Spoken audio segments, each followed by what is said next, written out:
Thank you, Mr. Chairman. I want to thank our witnesses and our colleagues and friends for being here this morning. It's obviously a very busy day on the Hill, so we all have a lot going on, so I appreciate your time. This hearing is scheduled to discuss discrimination and the civil rights of the Muslim, Arab, and South Asian American communities, as was said.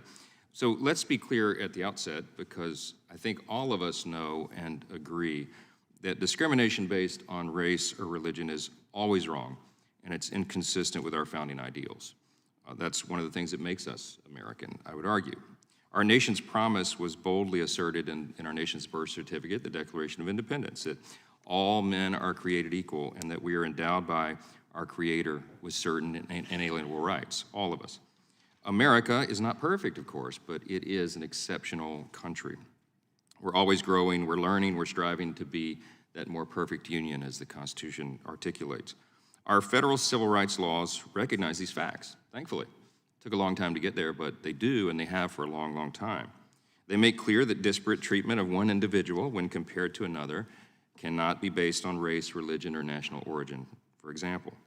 However, some advocates today are pushing for really what amounts to a drastic departure from our traditional notions of racism and discrimination and equality as they've existed in American law for decades and generations. Instead of equality of treatment and equal opportunity, these advocates are pushing for what we now call equity.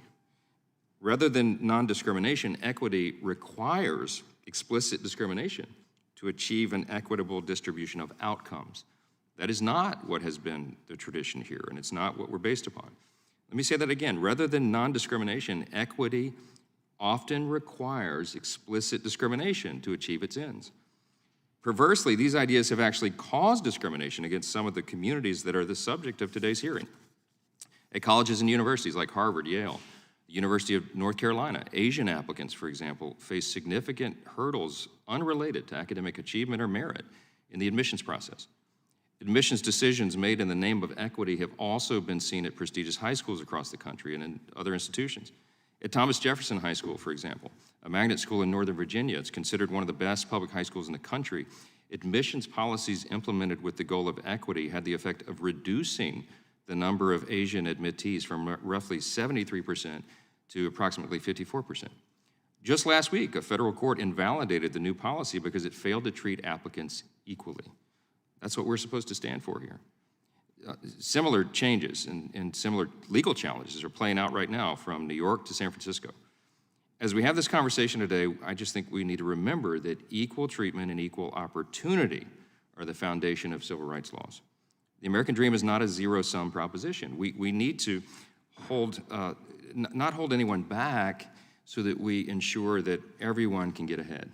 The idea is upward mobility. That's the American dream. We want to broaden the pathway out of poverty for more people. We want to give more opportunity.